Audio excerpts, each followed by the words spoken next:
In the summer of 2009, I was working the night shift at a small gas station on a bypass road leading into Portland, Oregon. I was 18 years old, a recent high school graduate, trying to save up enough money to study design at a technical institute. The shift ran from midnight until 7 in the morning.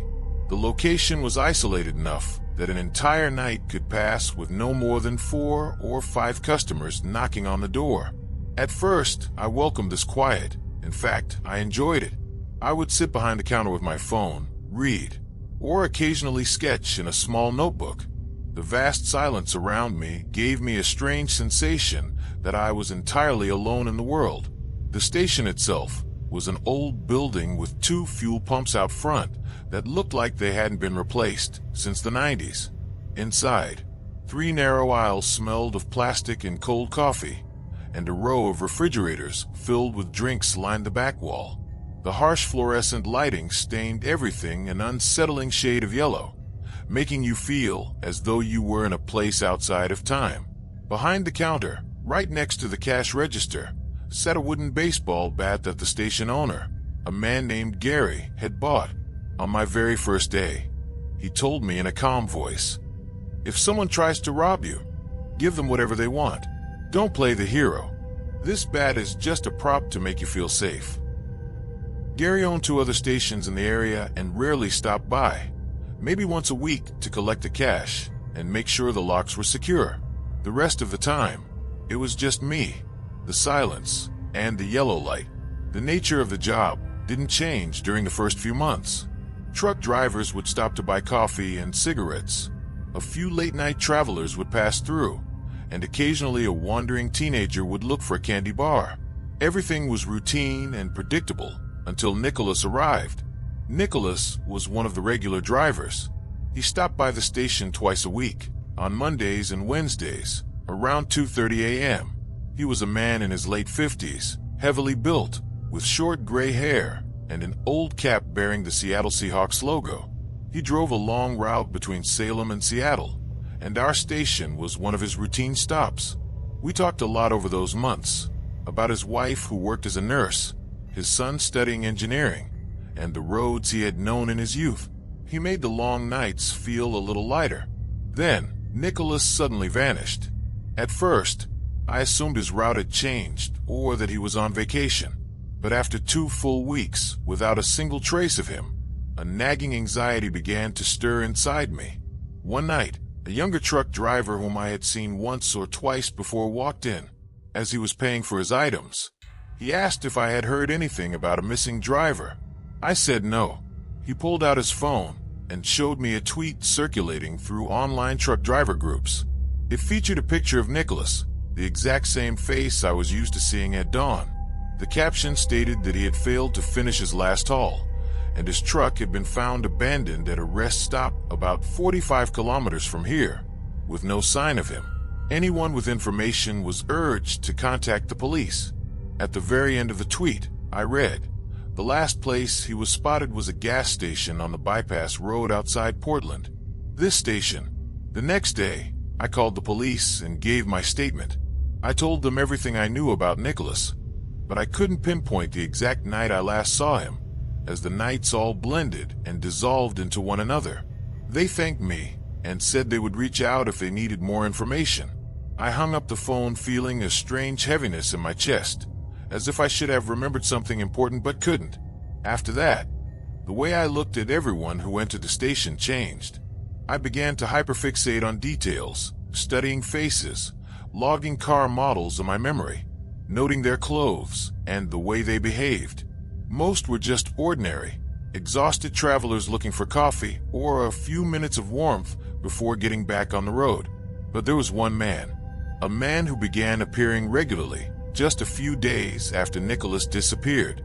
He would arrive around 3 a.m., always alone, driving an old, rusted gray Honda. He never bought much, just an energy drink or a pack of gum. But he would spend 20 to 30 minutes pacing the aisles incredibly slowly, picking items up and putting them back without ever placing them in a basket.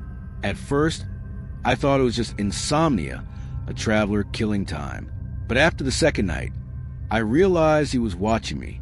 He would always position himself at the end of the aisle closest to the counter, pretending to study the shelves while his eyes remained fixed on me. Whenever our eyes met, he would grab the nearest item in his hand, head to the register, and mumble scattered words about the weather or something he had seen on the road. He never smiled. His voice was completely flat, as if he were reading from a script, and the way he stared made my skin run cold. One night he asked me, "What time does your shift end?"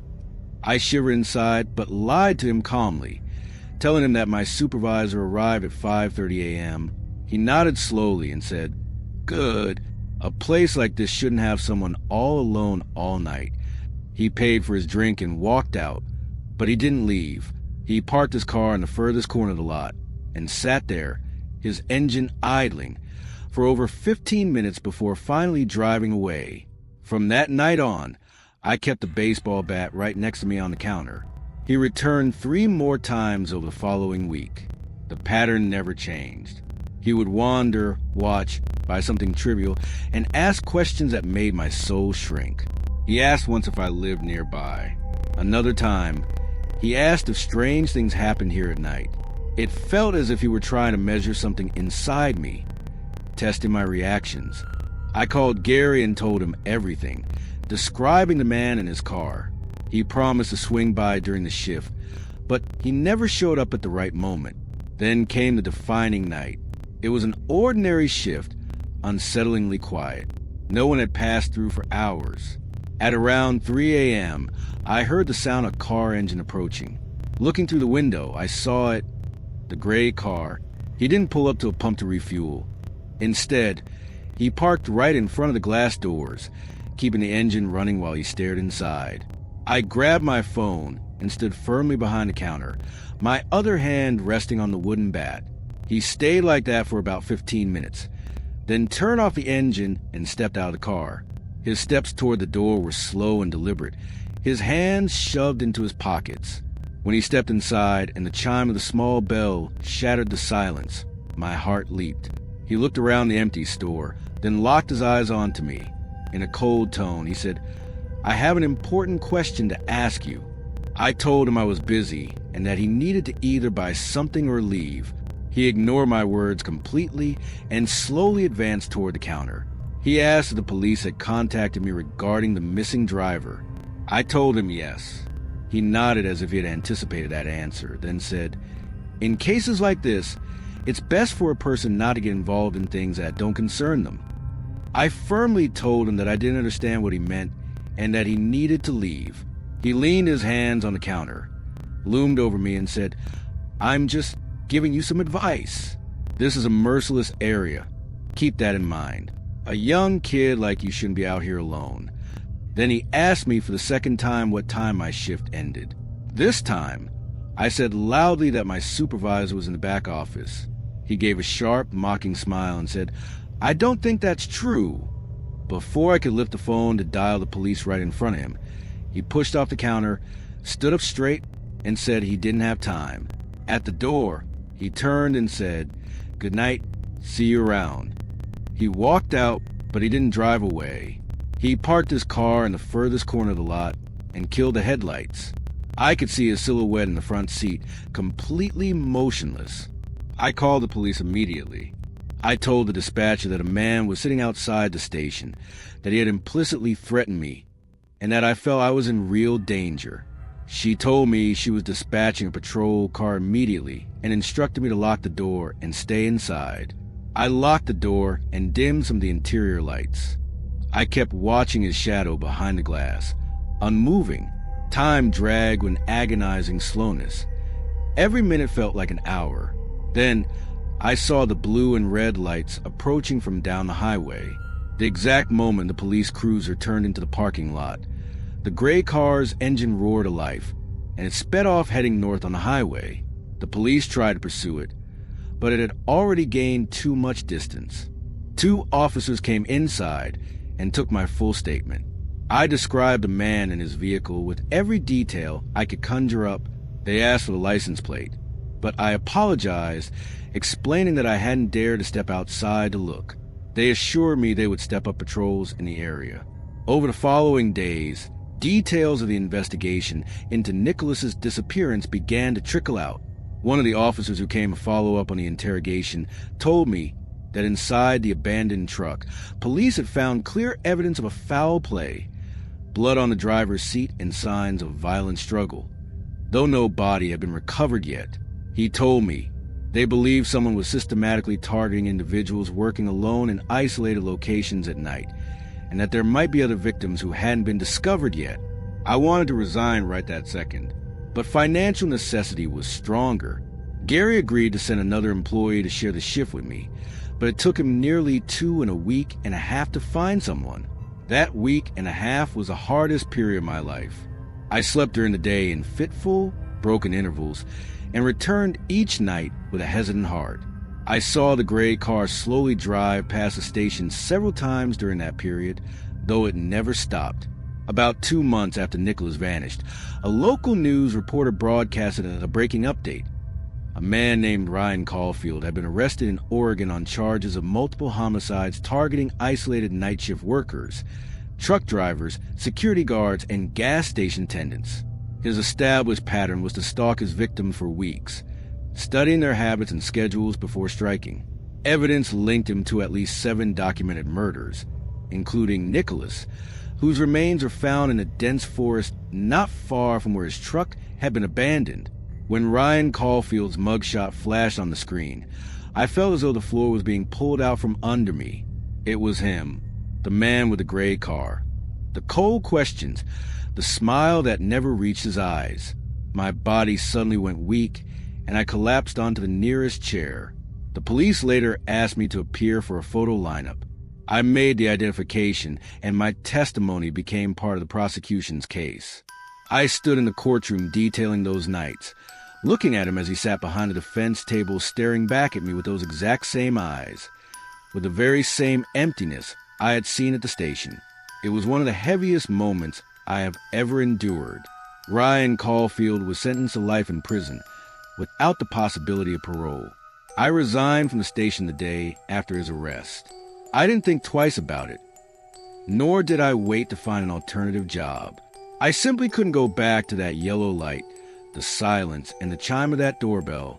Gary gave me 2 weeks extra payout of appreciation, which kept me afloat until I found daytime work in a warehouse.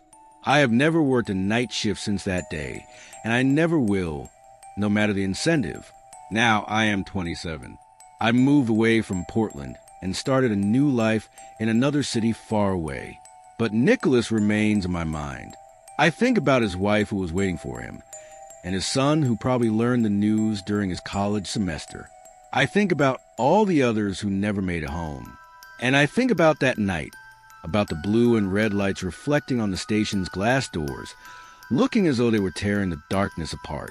To this day, night sounds still make me snap to attention. I still scan the faces of strangers when walking down the street after dark. There are still moments when someone approaches me silently in an open area, that the smell of that station, its yellow light, and the sound of the bell come rushing back. Some fear never leaves you. It weaves itself into you until it becomes a part of how you think and how you view the world. And I hope no one ever has to go through what I did.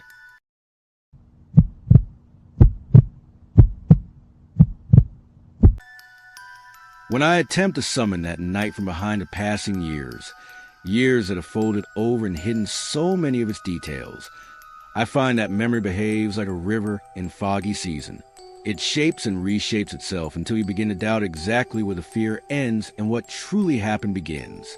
This took place in the summer of 2019, when I was 15 years old. It is that age when you believe the entire universe is an easy conquest, so long as your friends are close by and your laughter is loud enough to chase away the ghosts. My friend Alara lived with her family in the Canterbury countryside in South England, in an old farmhouse surrounded by vast lands where woods of beech and oak alternated along the edges of the fields in a layout untamed by any human hand.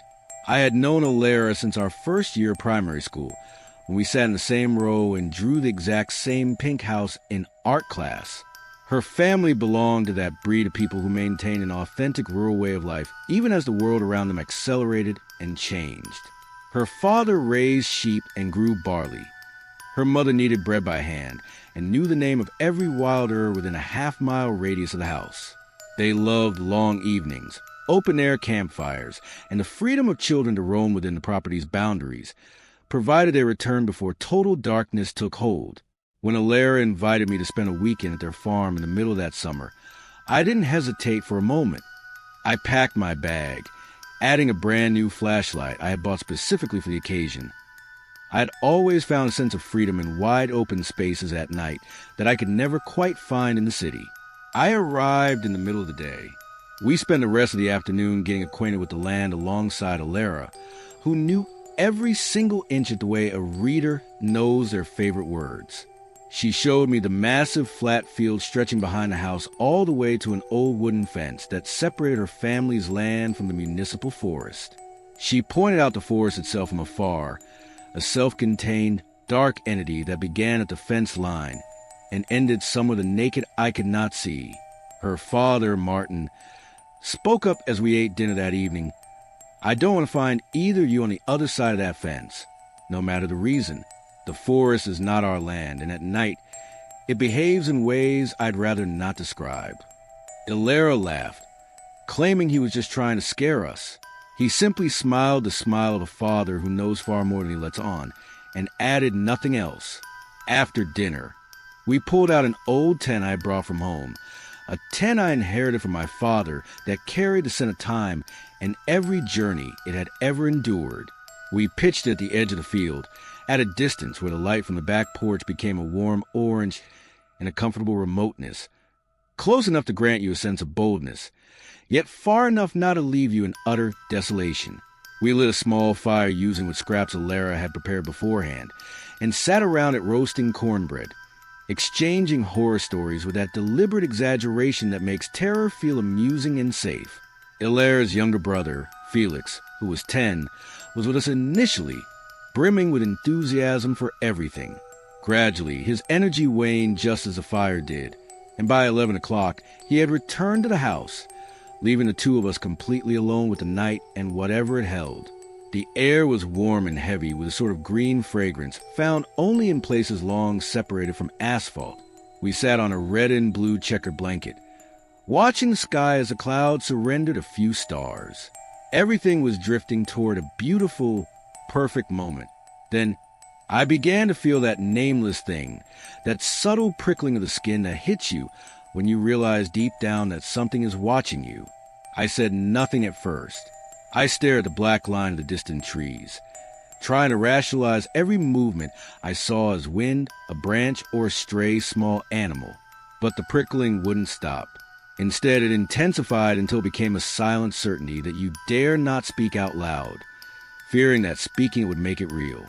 Then Alara spoke quietly without looking at me. "Do you feel something?" The humming arrived before I could answer her. At first, I attributed it to insects, or perhaps the distant sound of a car on a main road we couldn't see. But the sound was different. It lacked a definitive source that your eyes could trace. It existed in every direction all at once, resembling a musical pulse that belonged to no instrument you recognized. Its tempo rose slowly, fell, and then rose again, much like the breathing of something lost in deep sleep.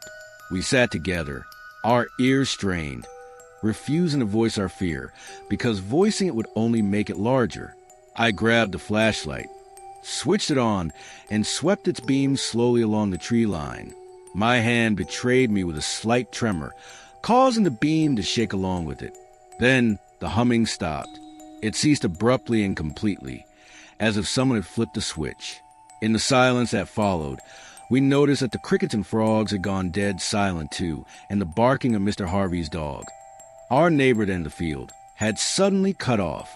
The silence felt like a physical mass pressing against our eardrums, a silence deeper than nature, intended by a distance difficult to measure except through pure instinct.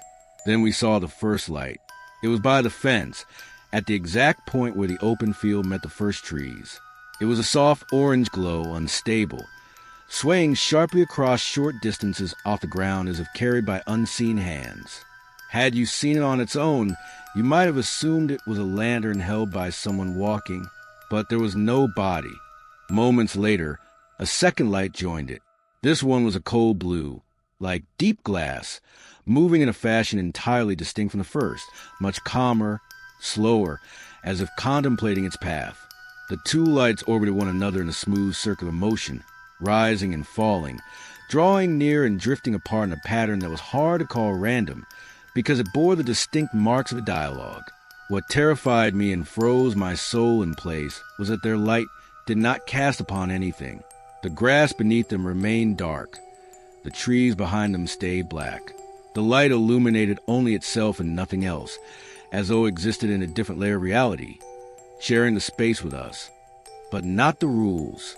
Ilera gripped my arms so tightly I could feel her fingernails digging into my skin, yet I felt no pain.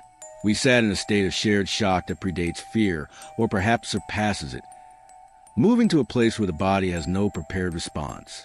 The blue light approached first, crossing the fence and halting a few meters into our side of the property. At that exact moment, we heard the sound of a snapping branch as it stepped on heavily, a sharp, clear sound that sliced through the silence like a knife. Then, both lights moved together toward us in synchronized pulses, maintaining a steady rhythm akin to the heartbeat of a massive, invisible creature. I found myself entirely unable to move, not out of fear alone, but due to that deeper type of paralysis that strikes when you encounter something that shatters your model of reality. A part of my mind desperately scrambled for logical explanations, producing one after another only to reject them all, while the oldest part of my being, the part inherited from ancestors who lived in the wild, was barking a wordless warning. Then Ilera found her voice. She screamed for her father with every bit of air in her lungs, a scream that shattered the heavy silence like a hammer striking glass. In its wake, we heard the screech of the back door being thrown open violently, followed by Martin's voice yelling, "Who's out there?" And then the beam of his massive flashlight swinging in the darkness as he ran toward us through the grass. Martin was a man who had never compromised with fear in his life. He had served in the army for 2 years before inheriting the farm from his father, learning that you do not let unknown things hunt you. You hunt them. He had never stepped out into the open night air without a trusted companion, and that night he arrived holding the old double-barreled shotgun that hung on the kitchen wall all year round. As he drew close and his flashlight beam fully illuminated the field, the orange light drifted back slowly and extinguished instantly, without fading out gradually the way a fire does. As for the blue light, it shot toward the trees with a speed that made the eye doubt what it saw, vanishing behind the fence as if swallowed whole by the forest. The very second Martin reached us, the humming emerged briefly once more, then ceased entirely, and the crickets and frogs resumed their noises as if someone had unpaused the recording.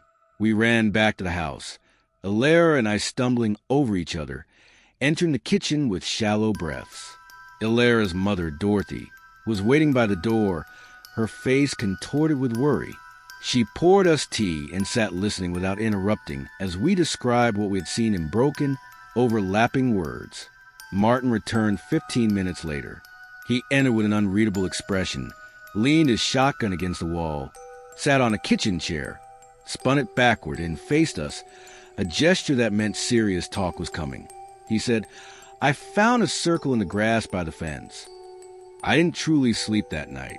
Every time I closed my eyes, the blue light would float onto the screen of my eyelids, greeting me with a cold familiarity, like an old friend you aren't sure whether to love or fear. In every ordinary sound, the creak of a door or the rustle of a curtain, I kept hearing a potential extension of that humming. Early the next morning, before the daily hustle of the house picked up, I went out with Ilera and Martin to inspect the spot in the light of day. The circle was still clearly visible near the fence. The grass was bent inward in a smooth spiral, as if something had spun over with geometric precision rather than the random stamping of foot or the wind. What unsettled Martin even more was the center of the circle. It contained a ring of ash. There was no trace of fire beneath it, no scorching on the ground or the surrounding grass. It was ash placed there, or formed there, without singing a single thing around it. When I bent down to smell it, it carried no scent of smoke whatsoever. Instead, It possessed a sort of neutral chemical smoothness that made you feel something purely abstract had taken place. There were no footprints, no boot marks, no trace at all to indicate a human or an animal had stood there. Martin spoke in a voice quieter than usual. It's not the first time. We spent the rest of that day indoors. But by evening, curiosity achieved what fear could not. Alara suggested we return the fence, but this time bring Felix with us and keep the house doors within shouting distance. The three of us went out with powerful flashlights and long sleeves despite the heat, sitting at the edges, far from the circle which we avoided approaching by an unspoken agreement. We waited until the horizon plunged into complete blackness. But that night, nothing came. The fence remained a fence, the trees remained trees, and the crickets sang with monotony that meant the world was running by its usual rules. The circle under our flashlights looked a little less strange, just flattened grass and a patch of ash. We almost convinced ourselves that we had overinterpreted what we saw, but the summer had not closed its file. In the weeks following that night, stories began to accumulate like rainwater in a ditch. Two neighbors from the end of the agricultural road claimed they saw lights moving in the forest past midnight. Then, an elderly woman named Mrs. Hendricks swore she saw a shape as transparent as glass walking among the trees, accompanied by the exact same humming we had ascribed to her before she could even detail it. Word reached us that several dogs from surrounding farms refused to approach specific patches of the woods, stopping in an invisible line and refusing to cross no matter what their owners did. Someone else claimed his cows were returning from the pasture with wide, terrified eyes on certain days for no visible reason. What worried Martin more than anything else was what he noticed at the end of the summer. Nothing grew in the center of that circle. That small patch scorched by ash, or touched by whatever touched it, remained barren, while everything around it turned green again. The dirt there was ice cold to the touch even during the hottest hours of the day, causing your fingers to recoil on their own. Martin took a soil sample and sent it to a university professor he knew from his military days. The reply came 2 weeks later. Nothing unusual in the chemical composition, just ordinary soil in terms of elements and minerals. Yet nothing grew in it, not that autumn, nor the following spring, nor any time after. In the autumn, Martin decided to install security cameras directed toward the field and the fence. 3 high-definition cameras, carefully chosen and angled by his own hands. We began reviewing the footage every morning on his phone. Initially, nothing appeared except the field on a quiet night, and wild rabbits crossing at nature's usual pace. But exactly 2 weeks later, on the night of October 15th, we saw light flashes in the corner of the screen opposite the fence. Flashes that weren't insects or distant car headlights, because the nearest street was in the exact opposite direction. They were bluish flashes that appeared for a second and then vanished. Seconds later, the camera would record a strange visual noise, a jagged distortion rippling across the screen, as if something were interfering with the signal. On the night of the 23rd of that same month, the power cut out across the entire farm at exactly 2:13 a.m. with clockwork precision. The electricity returned 9 minutes later. When Martin opened the camera app in the morning, all 3 cameras had reverted to factory settings, their memory completely wiped. Martin met all of this with silence heavier than I expected from him. By the spring of the following year, Alara's family began packing up. They didn't announce it publicly or call it by name, but the preparation was happening quietly, just as difficult decisions do when you dare not say them out loud for fear of making them more real. The farm was sold late that year, remarkably fast and for a price far below its worth. Alara's family moved to Cornwall in the far southwest of England, far away from Canterbury's trees and its nameless lights. We never found out the name of the new buyer, but a few months later, Alara heard that the new owner had listed the house for sale again, and that the real estate agent was answering inquiries about the quick sale with brief, embarrassed responses that discouraged a follow-up question. I am 26 now. I studied environmental science, learning to classify phenomena, trace them back to their causes, and live comfortably within the vast space of what we do not yet know. I think a lot about that night, telling myself it was methane gas rising from deep, damp soil, or static electricity from unseen storms, or bioluminescent insects moving in a bizarre formation. I say this, and sometimes I even believe a fraction of it, but on nights when sleep deserts me and leaves me alone with what remains, I return to the blue light, Alara's pale face, and that physical silence that sat over the field like a living thing. And I return to a single question that has no comforting answer. What would have happened if we had crossed a fence and followed the lights? There are places that know something we do not.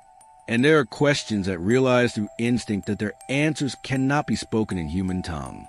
When I pass near the Canterbury region today on a trip or a visit, I do not look toward those scattered farms at the edges of the forest. I don't need to.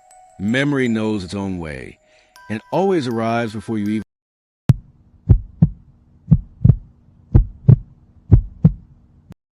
In the autumn of 2014, I was 27 years old and had just relocated to a small village in rural Wales, roughly an hour and a half away from Cardiff.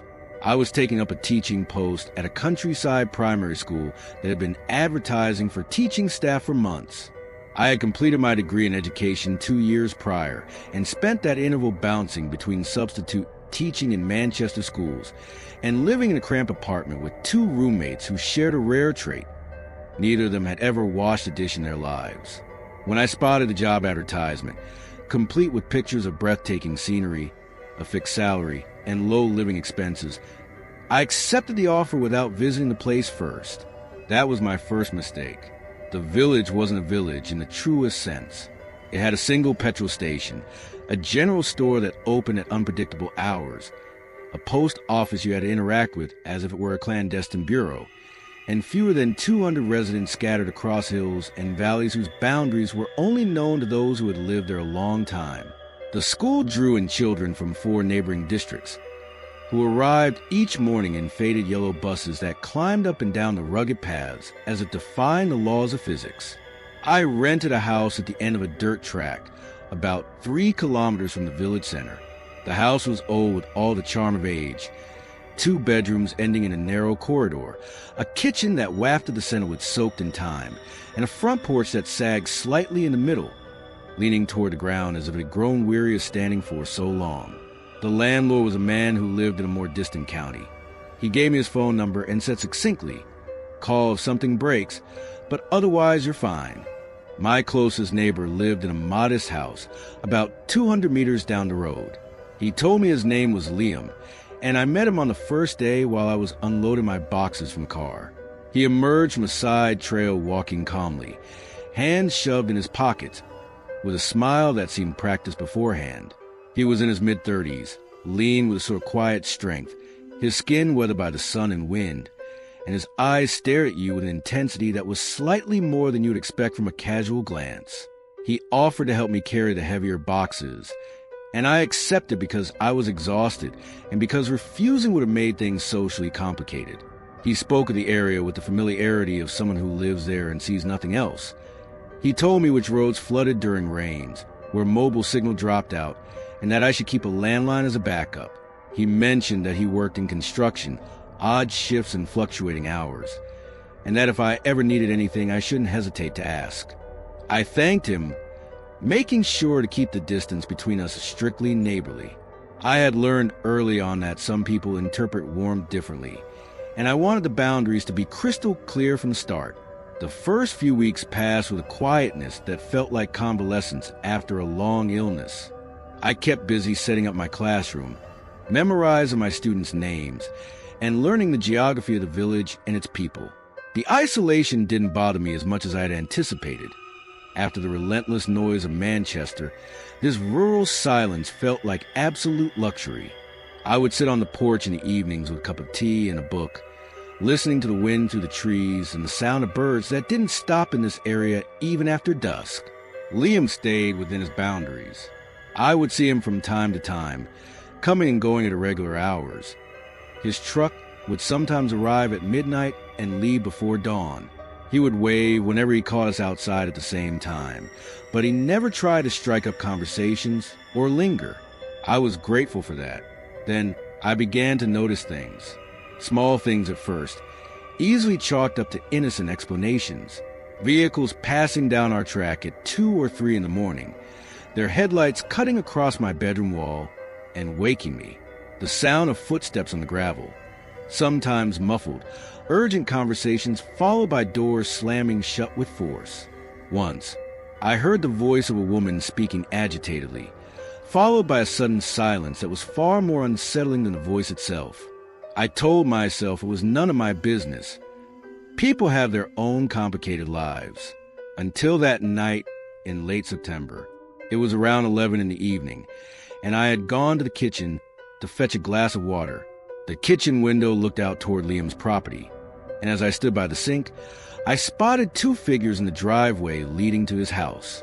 Liam and another man I had never seen before were both struggling to carry a heavy object between them. An automated floodlight mounted on the side of his house had triggered as they approached, and in that stark light, I saw what was in their hands with absolute clarity.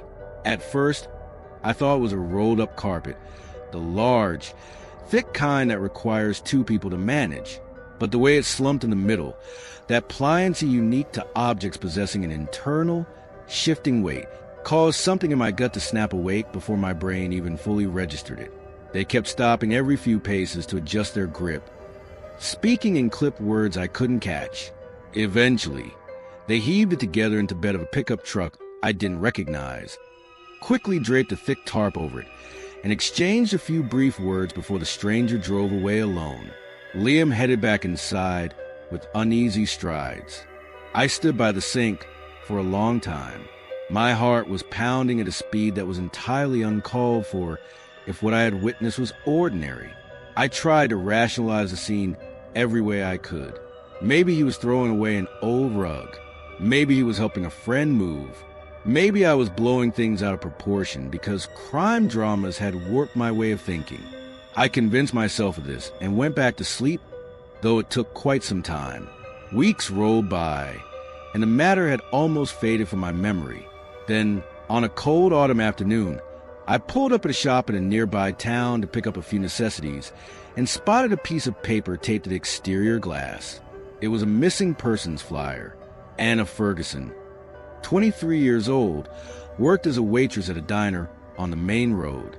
She was last spotted on a Friday night, leaving work. The photograph showed a girl with dark hair and a reassured smile, the kind of face that makes you feel as though you already know her. I froze in front of the flyer for what felt like an endless moment. Then I returned to my car and sat inside without starting the engine. The carpet, the way it sagged, the haste with which they hid it. That night, I didn't sleep. I brought up every innocent explanation in my mind and tore it down. Over the following days, I noticed that Liam's visitors had increased. Different cars at bizarre hours, brief encounters in the driveway without entering the house. Something about the cadence of it all flew in the face of what I knew to be normal social visits. I didn't know what to do with this feeling. Call the police and say what? That my neighbor moved the carpet at night? Then, on an evening in mid-October, there was a knock at my back door. The back door that faced the woods behind the house. The door that absolutely no one ever knocked on, because no one ever approached from that direction. A single knock, then silence, followed by 2 heavier raps. I stood dead center in the room, my pen hovering over a marking sheet, entirely motionless. Then I rose slowly toward the door. Through the small window pane, I saw him, Liam. He was standing on the concrete slab of the back porch. His face held nothing of the smile from the day I moved in. It was rigid in a way that made his features look less like an expression and more like a grim decision. I opened the door, but kept the security screen door locked between us. He stared at me heavily and began in a calm that was deeply unnerving. He said he had noticed me watching his property, that he had seen me looking out the window at night, and that he knew I had seen what happened that night with the carpet. He said he wanted us to have an understanding. I felt my mouth go dry. I tried to keep my voice even and told him I had no idea what he was talking about, that I lived my own life and didn't care what my neighbors did. He shook his head slowly and said he hoped that was true, because things would be much simpler for everyone if I just forgot what I saw. He said the situation was complicated, that there were elements to it I couldn't possibly comprehend, and that making phone calls or asking questions would be a very bad idea. He never raised his voice. He never uttered an explicit threat, but every word carried a weight that knew exactly how to land in the right spot. Then he said in a tone that sounded entirely pleasant, "Have a good evening." He turned and walked back toward the property with slow, unhurried steps, like a man who knows there is absolutely no need to rush. I shut the door. I locked the screen. I turned both keys. I pulled the curtains over every single window in the house. I sat on the edge of my bed with my phone in my hand until dawn. Every hour, I weighed the two arguments. The first, call the police right now. The second, you are entirely alone at the end of the dirt track. If you call and they come and question him and then leave, you're still left here with him and a mere 200-meter gap between you. What would stop him then? But every time I wavered, Anna Ferguson's face would rush back into my mind. That smile on the missing flyer, and something inside me would harden. In the morning, I drove to school like a sleepwalker with my eyes open. I taught my classes while hearing myself speak from a distance. During the lunch break, I went out to the car park, dialed the non-emergency police number, and told them everything. The carpet, the night, the missing woman, and the words he had spoken at my back door. 2 days later, a detective constable came to my house. He sat in the kitchen while I recounted everything in detail. He noted it down in his booklet and told me they would look into it, advising me to keep my doors locked and to call immediately if Liam approached me again or if I noticed anything unusual. Over the following week, I noticed police cars occasionally passing down our road, stopping for a few minutes before moving on. I felt safe and terrified all at once, because I knew Liam saw what I saw and that he was capable of doing the math. Then, on a Wednesday morning, I woke up to the sound of idling engines and people walking outside. From my bedroom window, I saw 3 police cruisers and an unmarked white van parked in front of Liam's house. Officers in tactical gear were deployed across the property, some stationed at the doors, others entering and exiting carrying boxes and tag bags. Yellow tape was being strung across the land. That evening, the detective returned to my house. He informed me that they had executed a search warrant based on my report and other pieces of intelligence they had been gathering on the property. They uncovered evidence linking Liam and others to a human trafficking ring operating across 3 regions in South Wales and Western England. The house was being used as a safe house where victims were held for short periods before being moved. They discovered documentation, restraints, and items that tied Liam and his associates to multiple victims, including Anna Ferguson, whose remains had been discovered in a woodland 35 kilometers away. The detective told me that my report had been pivotal in launching the investigation. I didn't feel anything resembling heroism. I felt sick, weighed down by a bizarre guilt. The guilt of hesitation. The guilt of the nights that had elapsed between seeing that carpet and making the call. Liam was arrested along with 4 others. The case went to court, and I testified to what I had seen that night and what had taken place at my back door. I sat in the courtroom and looked at Liam across the dividing space. He was sentenced to 28 years in prison, and his accomplices received similar sentences. The prosecutor told me later that the evidence recovered from the property allowed them to identify other victims who might never have been found otherwise. I moved out of the house a week after the trial concluded. I simply couldn't stay on that dirt track, knowing what had been happening just 200 meters away from me all those months. I moved back to a major city and took a job at a school in a bustling suburb where neighbors know one another and the police station is minutes away. I am 37 now. I teach mathematics at a secondary school, and my life is quiet in the best sense of the word. The kind of quiet where you know its source and can trust it. But I still think about that night, about the 2 men beneath the floodlight and the weight that hung between them. I think about what could have happened had I let fear win, had I convinced myself that it wasn't my business, and that intervening carried too high a personal cost.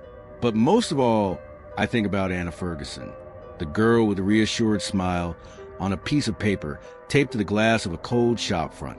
And I wonder If I had called that very same night, the night I saw the carpet instead of weeks later, would anything have changed about how it ended? That question never truly leaves. It sits quietly in the corner of my memory, demanding nothing more than to be remembered from time to time, a stark reminder what seconds of decision mean when they are weighed on the true scales.